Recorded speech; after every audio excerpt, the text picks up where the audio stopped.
I just got a little bit to say. I've never been really thrown in the political hat. Most of you guys, we know each other. But, the scripture, the Bible says, who's your neighbor? Well, this is my neighbor. And when he came to me and told me his dreams, everybody said, well, I don't know if this can happen, this can happen.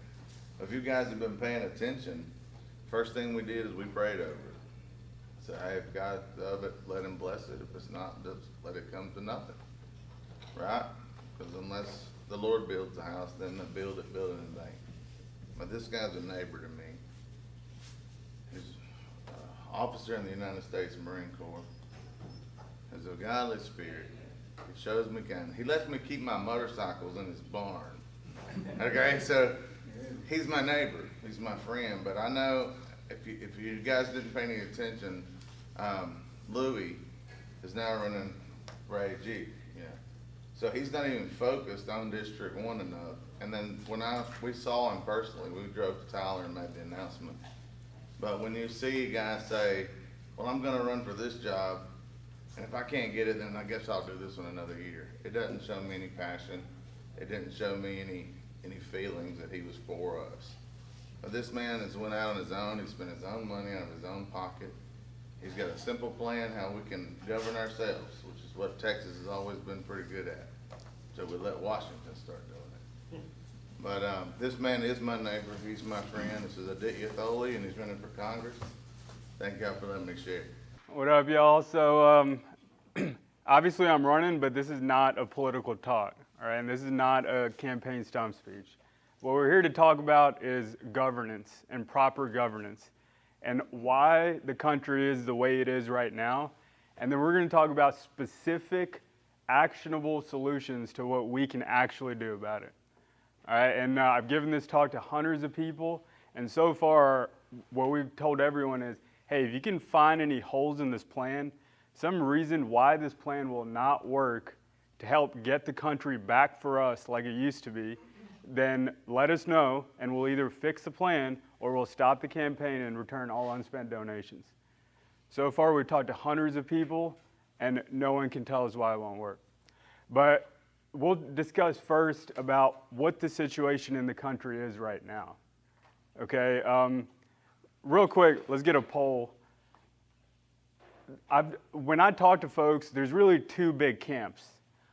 One group of folks say, well, this is usually, every country has ups and downs. We're in a down moment, and it's going to basically work itself out, and everything's going to be all right. And then another camp that says, I had never seen like this in a long, long time, and I'm not sure what's going on, but something feels really, really wrong.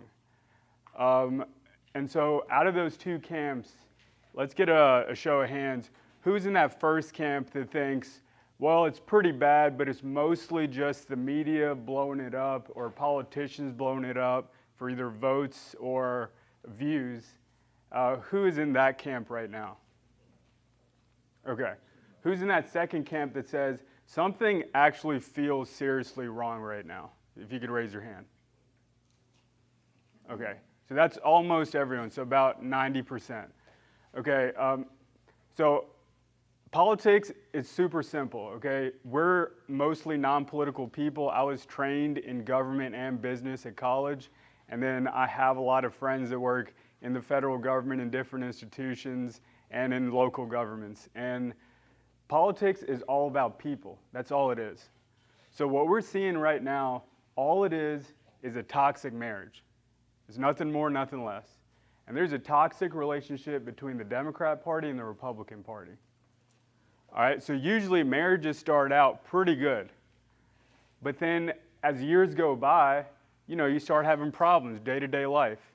If you don't solve those problems, like, you don't make enough money to pay our mortgage off, or we're not spending enough time together on date nights, so I don't feel loved.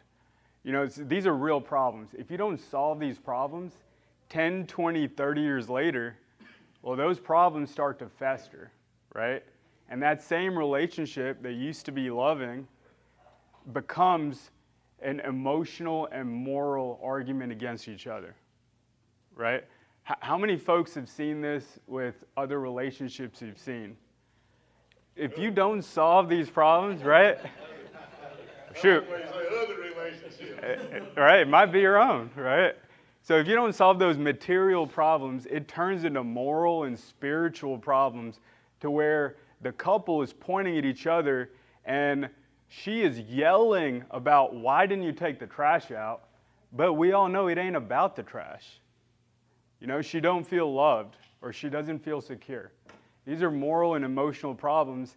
And so the way you solve it is you can't talk about unity, right? Because that's like if any one of us went to an arguing couple and said, hey, why don't y'all just get along? That ain't gonna work, right? But that's what it is. When politicians make speeches about, hey, we need to have unity, or when people say, well, why can't we just get along? Of course it's not gonna work. That stuff's needed, but you gotta fix the material problems in society.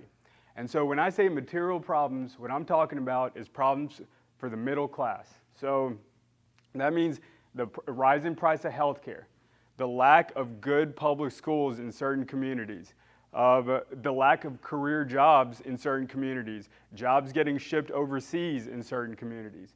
Okay, these are middle class problems that are affecting the country, and they have been for decades. If you go back to the 90s, you will hear politicians, there's videos, just Google it. Politicians are discussing and arguing about the exact same things they're arguing about now, but they couldn't figure out solutions to it. And so those have festered over time, and that's why the parties are arguing like this. And what we, as non-political people, okay, we're the neighbors of this couple. And this couple, they were arguing for a long time, but it's okay because we couldn't hear inside their house. But now they're yelling and they're screaming at each other and they're throwing things. That's what the riots were last year. Okay? And that's how toxic relationships are. And they keep getting worse and worse. And that's what we're seeing in our society now. And no speech, even electing certain people isn't going to solve the problem. I mean, we elected a president that did excellent for the middle class. The economy was excellent, but these problems were still there. That's why all these cultural fights still existed. So that is also why you see now the politicization of every major American institution, like schools, universities, Hollywood, media, big tech, big corporations, because all those institutions, they're not political. They don't care if the liberals or conservatives win. But when that relationship is toxic, it's exactly like when your buddy is in a bad relationship with his wife. You better pick a side, right? If that wife and that husband are arguing and they hate each other, well, all the friends and family, y'all better pick a side or you don't need to come talk to us. And that's what's happening on the national level. And that's why you're seeing the politicization of all these different institutions, which is extremely dangerous, and we all know it, and it's common sense. And this is also why we see the politicization and misinformation of facts, right? We've all noticed that the last few years, it's so hard to tell, no matter what side you're on, what is true. You know, what ain't true? Like, was the 2020 election stolen or not? Okay, what about the 2016 election? Was it stolen or not? Okay, what about COVID? How dangerous is it really? You know, and before as a society, we were able to basically end up figuring out the truth, but these days it's hard to tell. And for the exact same reason why in a toxic relationship, when that couple tells you about a story that happened, you get completely different facts about the same story, right? Because that couple will never argue, will never agree on what needs to be done. They will take the opposite side from each other just to make a point, even when they're talking about stories of their own life or facts. So that's why we're seeing everything we're seeing. That's what explains what we're seeing. So yeah, I think I'll stop right there. The next thing we're going to talk about is So what can we realistically do about it?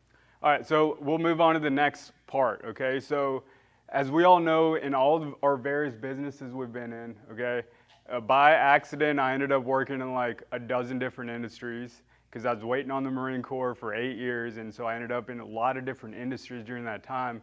And one thing that is really a huge difference I've noted between business and government is that business focuses on figuring out what exactly the problem is first, right? Government doesn't do that. Government just goes and tries to do stuff, but if you don't spend time figuring out what the problem is, well, you're spending time doing stuff on the wrong things and you waste money. But all of us in the private sector, we know the first step to solving any problem is diagnosing that problem correctly, okay? So the root cause for everything we're seeing is dysfunction in Congress and their inability to solve middle-class problems. That is causing everything we're seeing today and all these side effects. So what is the solution? So I'm conservative, so I'm going to talk about what the Republican Party can do about it, okay? What I see the Republican Party doing wrong is we got a defensive strategy. We call ourselves the party of small government, which is excellent, right? But it's defensive. That means we define who we are based on what the other side is doing.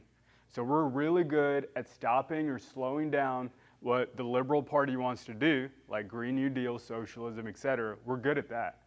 But when we get the ball back in our hands, right, and it's our turn to drive down the field, to get touchdowns for whether it's healthcare or education or jobs, we can't do it because we don't got the plays, right? And you saw that when Trump got elected. Trump, we got a new quarterback on the team, right? He's very motivated. And so are the Congress people, you know, the rest of the team. They want to do these things too. But the problem is, if you don't got a playbook, okay, that game clock is running out in the huddle. You got 30 seconds. You're not going to get everyone on the same page for what player we're going to run next. And so that's what happened. They all agreed they wanted to fix healthcare. They all agreed they want to bring jobs back from China. But they can't do it because there's not coordination and there's not a playbook for how to be on offense. And so what I'm suggesting is very simple. And this is not my idea. I just read it in Republican Party platforms in the past. And I've heard different Republican presidents speak on it, like Reagan and Nixon and Eisenhower.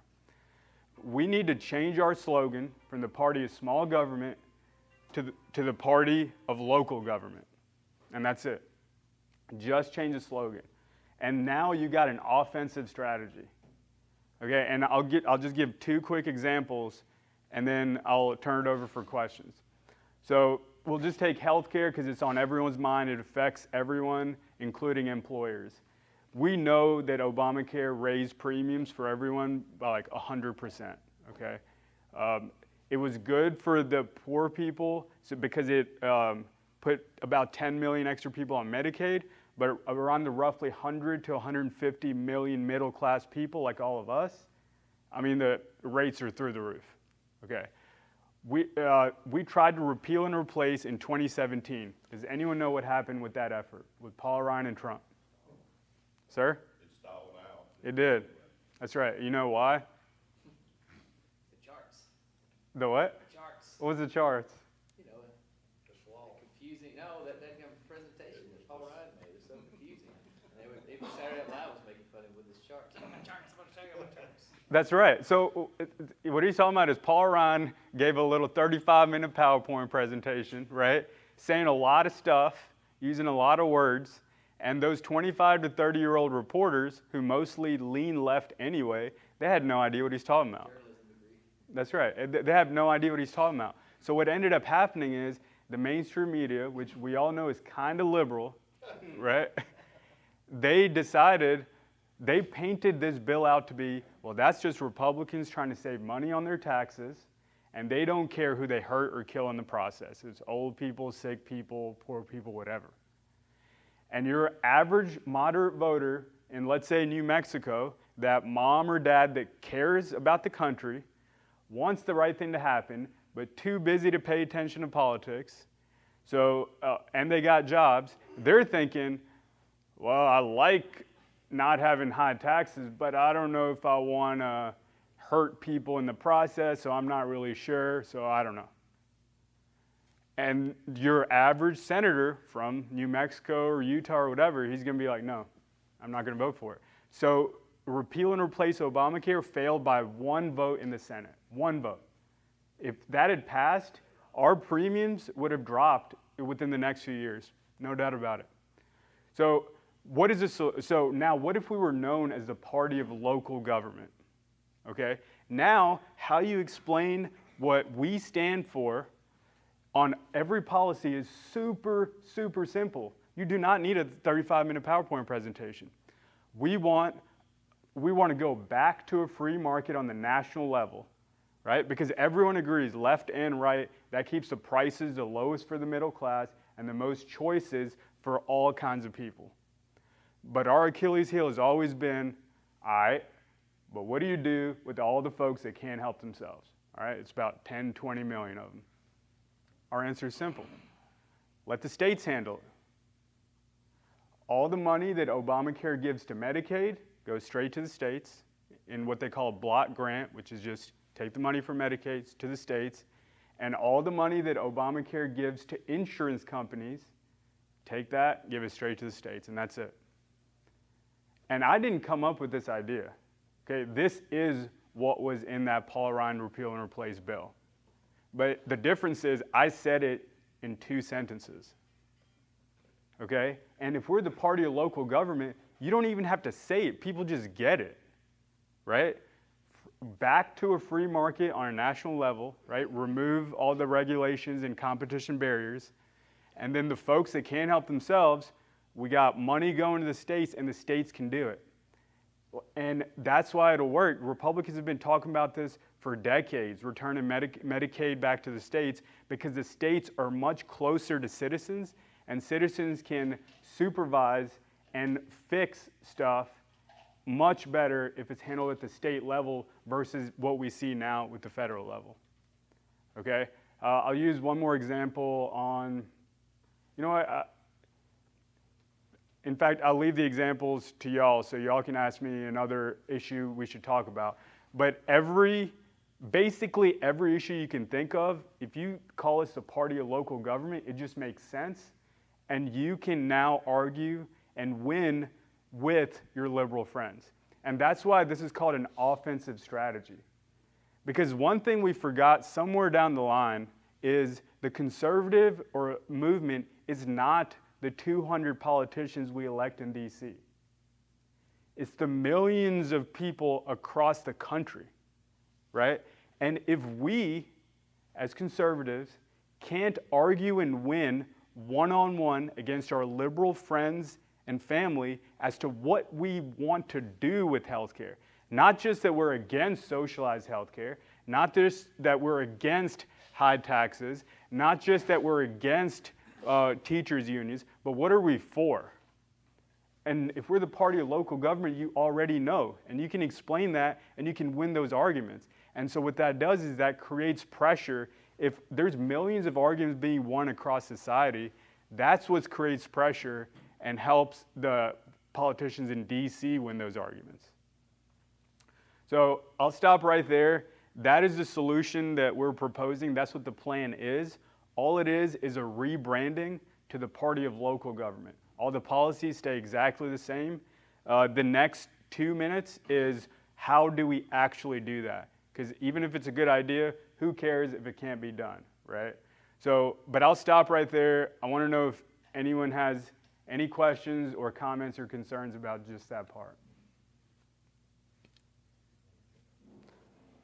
So how do you get, because this is across both parties. I like you, I think you'd be great for this region and what you're running for, okay? Republican, Democrat, doesn't matter, right? Well, somebody's gonna run against you, and maybe it's Louis Gohmert, if he's running again, or whoever it is, and the Republican Party is going to make a choice. You know, who am I backing? Mm-hmm. And with that comes a war chest. And because the middle class has children and jobs and all these things, then the majority of the information that they get is through some type of media. Well, takes money. And that's what we hear, that's what we see. I mean, I've gotten to the point, like you started out, I don't believe anything. Right. I don't believe the right, I don't believe the left. That's right. It's always like you say, the truth's somewhere in the middle and nobody's talking the truth. That's right. You know, and so how do you overcome the money aspect of politics, which has everything to do with getting elected? So you're saying, like, if you could. How do you overcome it in what you're doing, I mean, what you're anticipating, I mean, what you're running for? How do you overcome big money? Okay, as far as in. To get there, because I'm convinced the Republicans, just like the Democrats, what do they call it, the swamp? Mm-hmm. There's not 10 cents difference in them. That's exactly right. What they want to do is get reelected. That's exactly right, yeah. So you're saying, I mean, this is more of a political question, but you're asking me how are we going to get the money to get elected? Or get the plan out there? That's what I'm saying. I mean, how do you overcome, because it seems like the big money comes to those, I mean, really and truthfully, the biggest donors really don't want much to change. They just want to kind of push it around. This is an excellent, excellent point. And so the question is, how do you get this idea, this plan that fully only supports the middle class, does not support special interests? How do you get funding for it? That's the question, right? Yep. Okay, excellent question. So the way the funding works for U.S. congressional campaigns is different from state races, et cetera. And it is, you can get $5,000 from PACs. And that's what we consider special interests or lobbies or whatever. And then you can get $2,900 from individuals. That's the max, okay? And that's it. So when you hear of people running for Congress raising like, you know, $100,000, $500,000, that's all that it's coming from. No one can write a $100,000 check to give to someone running for Congress. Does that make sense? Okay. So so in general, the special interests and stuff come in after you get elected. But for something like what we're doing now, it's very, very simple how we get it across. To get the plan out there, all we're doing is taking small dollar donations from people. So we're getting $2,900 from a lot of different people. And then when I go speak to groups, which this is a smaller group, we're just going to ask for, hey, we already have 55 grand in the bank, okay, which is a lot for a congressional campaign that's only like a month in. How much does Louis have? Louis has 82 grand in the bank. Okay, so that's a good question. It gives you perspective. So we have everything we need logistically. So when I go talk to big groups, what I tell them is, hey, if I could take my name off this campaign, I would. And I would say the plan for Congress. So whatever money you want to donate is going to advertising the plan. And that's it. And the plan, this is the most important thing, and this is what we'll talk about in this next section. How do you actually execute this change? The plan doesn't depend on anyone. It just depends on us. And that's the next thing we'll talk about. So any questions for that? And the last part is very short. Okay, so how do you actually execute and go from the party of small government to the party of local government? It's very simple, very, very simple. It's exactly like a business changes their slogan, and that's it. So if you want to take, let's see, Wyndham Family Dental, if they have a new slogan, how do they get it out there? You just say it to your customers over and over and over. You change it on the front of the store, and then you put some ads out there, and you keep repeating it when people walk in, and in the next few years, everyone will be like, oh yeah, that's the new slogan, and that's it. So for us, how do we do it specifically? Well, one, there's a bunch of different conservative special interest groups and just lobbies and just people in general. So you can think about for your industry, what does the party of local government look like for your industry? And then you just go talk to people. That's it. You know, a lot of us are still working, still active, but a lot of the groups I talk to, I mean, this is what they do with their lives. You know, they start political movements and they go talk to people, like the GOP Women's Club, for example, okay? So I know I talked to Shelby County Women's Club. What they're gonna do is talk to different people about how we are the party of local government, you know, make different flyers or whatever it is. So that's why it's so important, the simplicity, right? All you have to do is keep repeating the words party of local government. In fact, you can start that right now. You can start thinking about, okay, the next time I argue politics with someone, this is what I know that we stand for, okay? And just you doing that, I mean, that'll multiply because it's simple and you don't have to change anyone's minds. Everyone already believes it. The 2016 Republican Party platform, Google it, Control F the word local, shows up dozens of times for dang near every issue. It's what we stand for. And it's a way that we can actually start winning arguments. And all you got to do is repeat it over and over and over at the individual level and then at the organizational level. Okay? At the congressional level, how we get it out is very simple. You don't have to work inside Congress because we know it's a swamp. We know it's not going to work through Congress. All you have to do is work with people outside of Congress. So get up with the top half dozen conservative media outlets, get up with the top half dozen conservative magazines, conservative think tanks, and say, hey, we should call ourselves the party of local government. And then start writing articles that we talk about our specific solutions, but use the words party of local government over and over and over and over and over. And you do that for years, that kind of focus, consistency, and self-discipline is what will create that effect. Okay, and I just want to say one last thing too, before that's it. Like, we know that DC is a swamp, okay? And it does not matter who you elect. Whether it's me or Gomer, it doesn't, because it's a swamp and everyone gets stuck in the swamp, okay? So what can we do about that? It's this. Because what you're now doing is, okay, so we all know politicians have lobbyists, right? Special interests, we know that. Football players have lobbyists too, but they're not lobbyists. They are ego, greed, pride, laziness, physical pain, right? So that football player, if he gives in to any of these lobbyists, well, he's not going to make the play for the team, is he? Because that's just the kind of guy he is. So what do you do about that football player if you're the coach? Very simple. Make sure everyone in the stadium knows the play.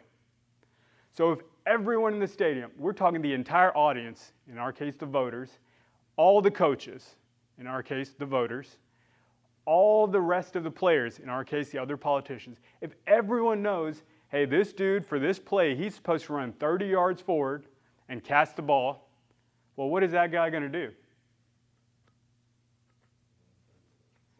He knows he has to, or else what? He'll get benched, or he gets fired, or he gets booed by the audience.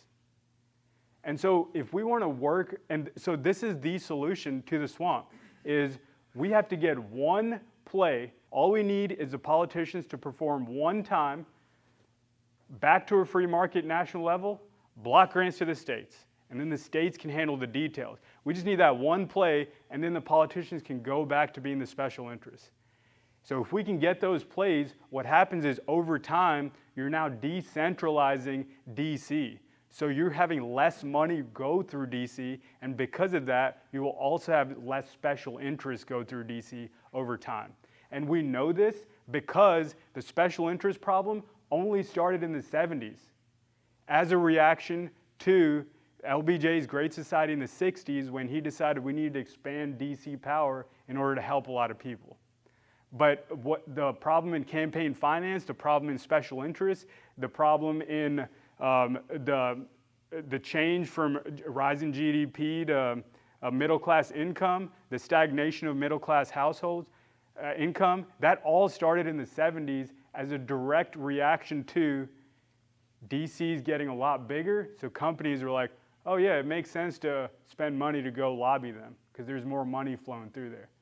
So that's the fix, okay? You make it super duper simple, part of your local government, back to free market, block grants. Everyone knows it, and we just need that one play for each issue, and now you're starting to decentralize society and stop the roadblocks that we have. And once again, I didn't come up with that idea either. The Republicans came up with that in 1994 with the Contract with America. Who's heard of that? Right? What happened with that? The Democrat Party had the House of Representatives for 40 years. 1954, continuously till 1994. Okay? That's 40 years. That's 20 election cycles they won. What did we do? They came up with the Contract with America, 10 specific laws. And every Republican candidate, it was like 400 of them, said, hey, I like this and I will sign off on it. And the American people, they're not even reading the contract. They're just like, okay, they have a specific plan and they're going to do something, so we're going to vote them in. And they did. And they were able to pass 9 out of 10 of those laws within the first 100 days. So that's the plan right there. That's the only reason I'm running. If you like the plan, the best way to help is we need money to advertise it to people, okay? We got people hired on. We're paying all the salaries. That's not a problem. The rest is just advertising.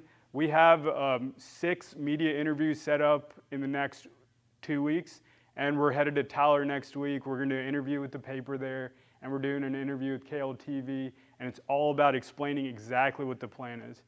And we're very confident that the American people are completely tired of what's happening, and they need solutions. And so far, from the feedback we've gotten, that's what we're seeing. Any comments, concerns? Will you briefly tell us who you are? I know, but like your history and what your job work and all that stuff is. Yeah, I mean, I was graduated in 05 with Clayton, and then went to Rice in 09. I got a degree in business and government out of Rice. I decided that I was going to go in 2008, go to the Marine Corps because I wanted to kill some bad guys. It was still 08, still raging. And then I was going to start a conflict resolution company to go into war zones. But the Marine Corps application took like 8 years. So I finally ended up going in 2016. So during that time, I ended up doing a ton of like blue collar, short-term jobs because they kept telling me next year.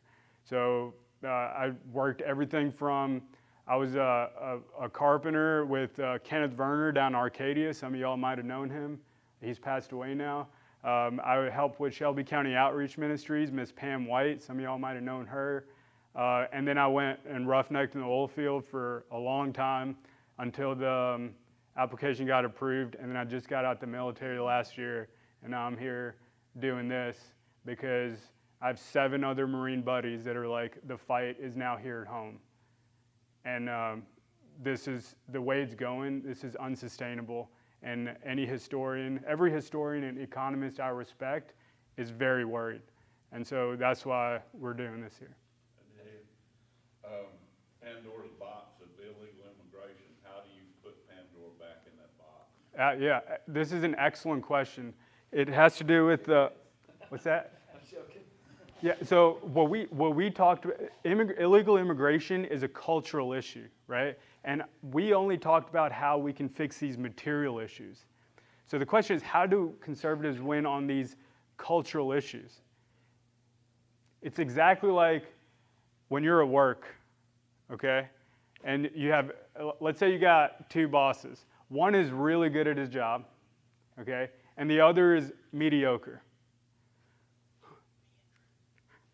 Who do you go to for life advice?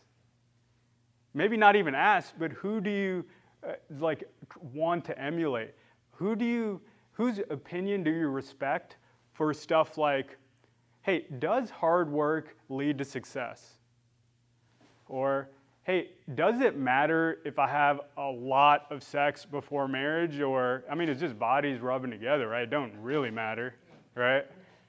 Or who do you go to when they say, is America by nature an evil country or not? Whose opinion do you respect? Because all these questions, they're social issues. You can't argue or reason social issues because arguing and reasoning is of the mind. Social issues are of the heart. They're based on values. So the only way you transfer values is you have to set the example in the material world around us. And that's when people want to emulate the inner spiritual world inside of you. And that's how you win on values. Okay, so if we want to win on any social issue, going from abortion to illegal immigration to all this stuff, we have to fix the material problems that the middle class is facing. The conservative movement will gain back their respect. And we know that when movements gain back respect, we will have the country for like 30 years. Historically, that's how it works. When a party's in the majority and the middle class loves that party, we own the government for like 26 out of 30 years. That's how it's worked in American history. So that is that's the big picture on how we win on, hey, does over-immigration harm America? Which it absolutely does. And I'm a legal immigrant. My old lady is a legal immigrant. I've dated an illegal immigrant. And too much immigration is bad for American culture because it changes the nature of who we are and American values. Okay, and this is something that even immigrants agree on. So, but we will never win that fight by going down that road. You know, we have to win the culture first, then people are willing to listen to those kind of dialogues. More specifically, what we can do right now in illegal immigration is part of your local government. The states, like the border states, need to get the funding straight to them, and then they can build the walls or whatever needs to be done to stop that right now. That's a national defense issue that falls to the federal government as well as the state. That's right. They have usurped all of the state's authorities. Yeah. It really depends on how you want to play it. You know, you could say, yeah, you know, the Border Patrol is a federal agency, but then you can also give money to the states to where they can supplement what the Border Patrol does. You know, it's like a semantics game. Anything else? So if y'all like that, if you like the plan, please roughneckforcongress.com. 100% of the money from here on out is going straight to advertising, and all we're doing is getting the plan out to the rest of East Texas. Appreciate it.